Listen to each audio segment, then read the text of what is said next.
अस्सलाम वालेकुम। मैं हूं जैद रशीद जे ट्रेडर में आपको वेलकम कहता हूं वीकली अपडेट के साथ। आज की इस वीडियो में हम KSE 100 इंडेक्स को एनालाइज करेंगे और प्राइस एक्शन के साथ इसके एनालिसिस करेंगे। तो आइए डायरेक्टली चार्ट पे चलते हैं और डिस्कस करते हैं। तो दोस्तों ये KSE 100 इंडेक्स का डेली का चार्ट मैंने लगाया है, इसके ऊपर मैं एनालिसिस करूँगा और इसको समझने की कोशिश करेंगे। सबसे पहले आप ये ब्लू ट्रेंड लाइन जो मैंने मार्क की है, यहाँ पे दो हायर हाई को आपस में मिलाया और आप देख सकते हैं कि मोस्ट ऑफ द टाइम ये जो ट्रेंड लाइन है ये एज ए सपोर्ट काम कर रही है। और अभी अगर हम गौर करें तो करंटली जो इंडेक्स है ये इसके करीब पहुंच चुका है। ठीक है दोस्तों, उसके बाद ऊपर का जो करंटली जो मार्केट है वो एक साइडवे मूवमेंट में है, जिसमें 48,000 और 80 पॉइंट ऊपर का लेवल और नीचे 47,000 का।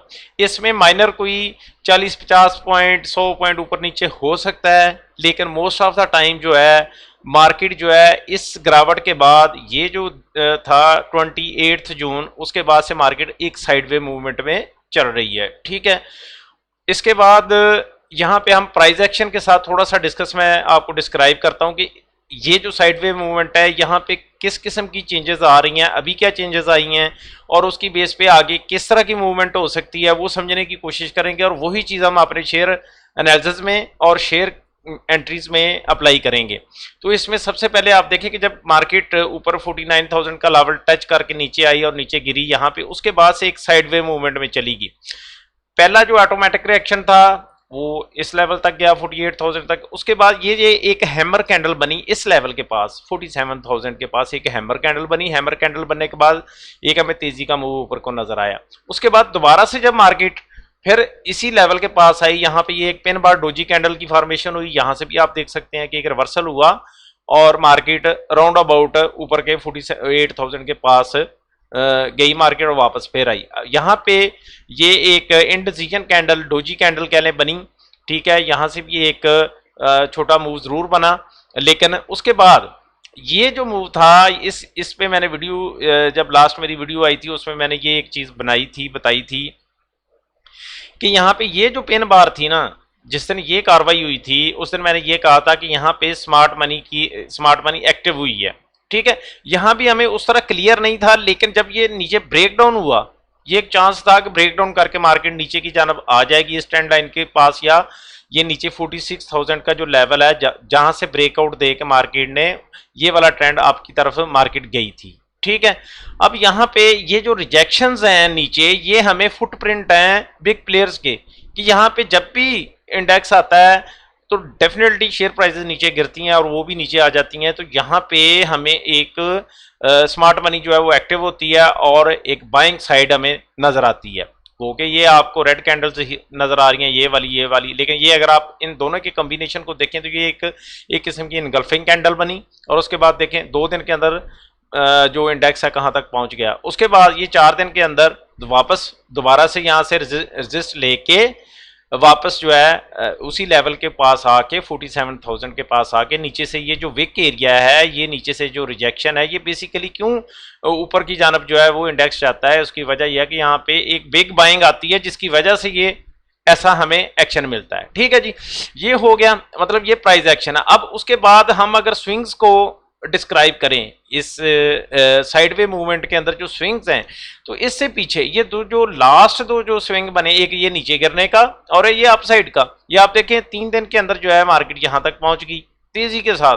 ठीक है, और फिर वापस 3 दिन के अंदर नीचे गिरी, चौथे दिन भी गिरी, लेकिन वहां से हमें नीचे से सपोर्ट मिल गई और रिजेक्शन नीचे से आ गई। ठीक है, लेकिन उससे पीछे अगर आप ये वाला जो बिहेवियर है इसका देखें तो हमें रेगुलर बिहेवियर नजर नहीं आता। ठीक है, उस वाई इस एक ऑटोमेटिक रिएक्शन के अलावा एक कभी ऊपर जा रही है कभी नीचे हो रही है, मतलब एक क्लियर डायरेक्शन जो होती है ना, एक क्लियर वोलेटिलिटी, वो चीज नजर नहीं आ रही होती।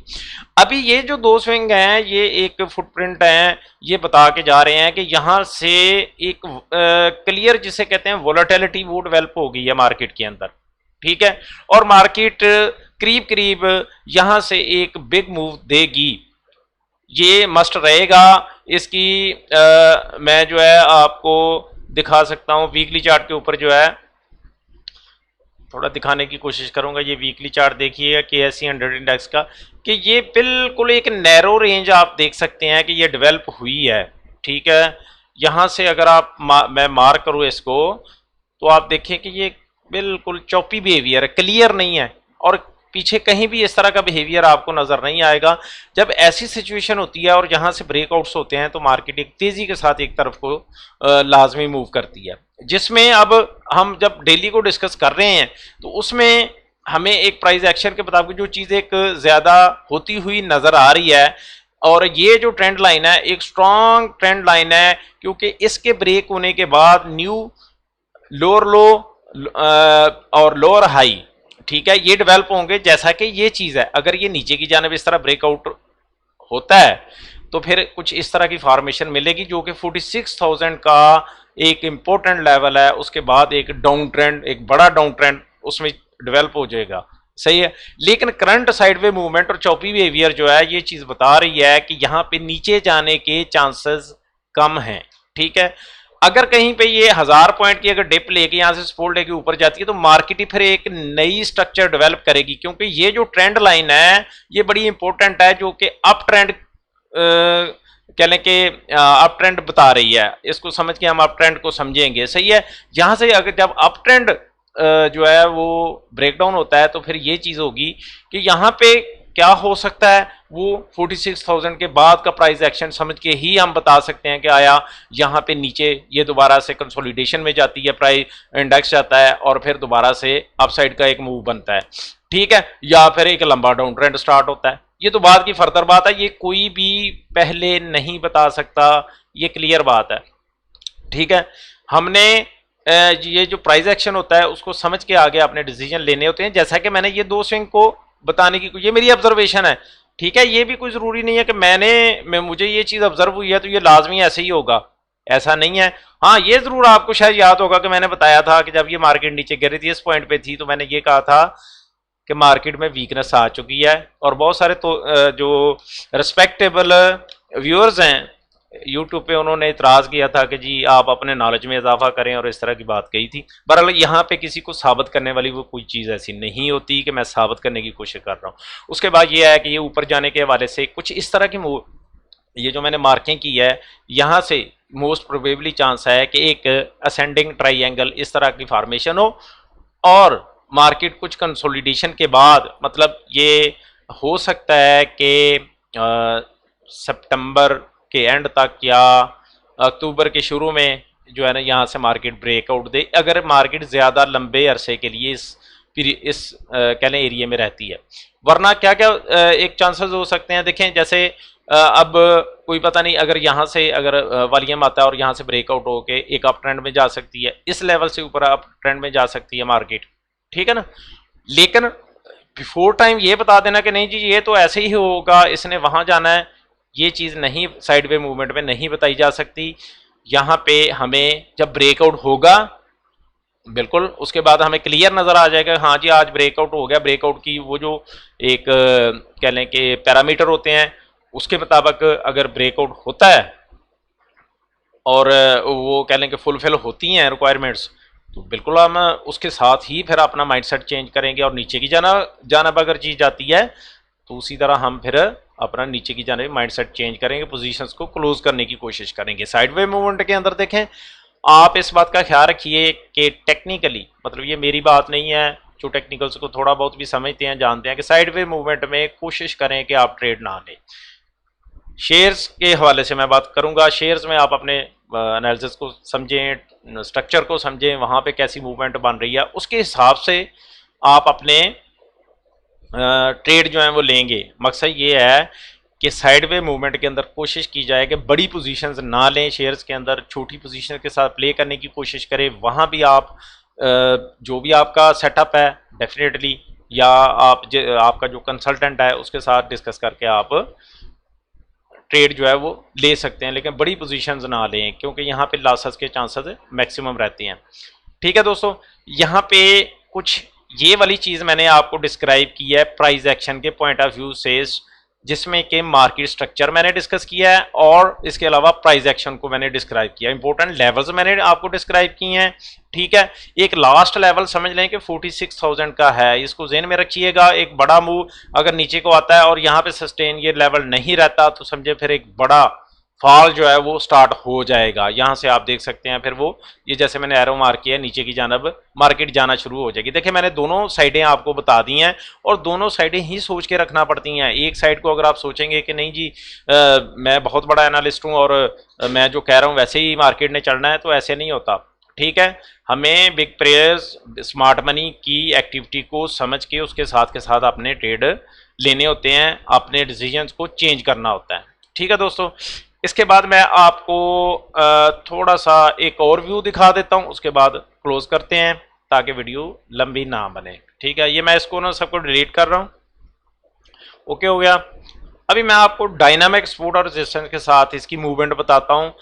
देखें, जब हम एनालिसिस करने जाते हैं तो डिफरेंट एंगल से चीज़ों को समझने की कोशिश करते हैं, उसमें जो मैक्सिमम प्रोबेबिलिटी होती है या कह लें कि चीज़ें फेवर में जा रहे हैं, हम उसके साथ ही अपना माइंडसेट ले जाते हैं। फ़र्ज़ करें मैं आपको यहाँ पे EMA 20 डिस्क्राइब करता हूँ। सिंपल मतलब ये एनालिसिस होगा, इसमें कोई बहुत ज़्यादा कॉम्प्लिकेशन नहीं होगी। ये आप देखें कि जब यहाँ से ये ब्रेकआउट हुआ तो यहाँ पे एज ए सपोर्ट काम किया, माइनर ब्रेकडाउन के बाद फिर दोबारा से मोस्ट ऑफ द टाइम जो है ये एज ए सपोर्ट या इसको हम कहेंगे कि ट्रेड के लिए यूज़ कर सकते हैं अप एंड डाउन होते हुए। जब इसने ब्रेकडाउन दिया तो ये यहाँ तक कह लें कि इंडेक्स आया, आगे आप देखें यहाँ से ब्रेकआउट हुआ ऊपर, मतलब यहाँ से अप ट्रेंड, ये अप ट्रेंड, इसके बाद ये अप ट्रेंड पीछे से आप देख सकते हैं। तो ये इसके ऊपर जब तक मार्केट रही है तो ये एक बड़ा ट्रेंड जो या कह लें कि इसका ब्रेकआउट दिया है EMA 21 का, तो हमें एक बड़ा एक मूव कह लें कि मिला है हमेशा इंडेक्स के अंदर। ठीक है, और EMA को जो लोग समझते हैं उनको पता है कि जब ये एक साइडवे की तरफ जाती है तो वहाँ पे इसका कोई मतलब नहीं होता। ये देखें मिडल में चल रही है, इसका कोई मतलब नहीं है। ठीक है, जब अप ट्रेंड होगा, ब्रेकआउट होगा, तो उसके बाद ये